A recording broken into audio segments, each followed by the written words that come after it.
Firewood's a good question. Hopefully you have your firewood by now, but if you don't, get it stacked. You have at least a couple months for it to dry before you need it. And ideally the wood should be between 15 and 20% moisture content. And this is pretty dry, and you want to look for these cracks, this type of thing. You want it to be dried out.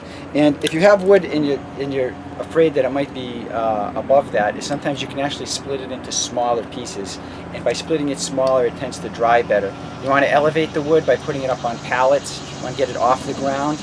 And then you want to leave the face open and put a piece of wood over the top of it, like a piece of plywood or a piece of plastic. So in other words, you're just covering the top and you want the air to be able to blow through it. What I used to do before I was a chimney sweep, and I didn't know a lot about it, is I used to actually take the wood and I would actually just kind of go like this. I would just actually drop it onto the ground, and you can kind of hear it.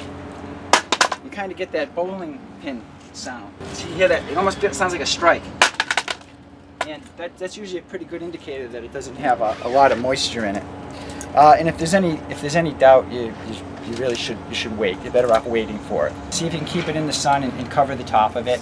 And if there's, like I said, if there's any questions, just split it into smaller pieces so that more air gets in contact to the open face of the wood. Hire a qualified CSIA Certified Chimney Sweep for your annual chimney inspection, because it's where you live.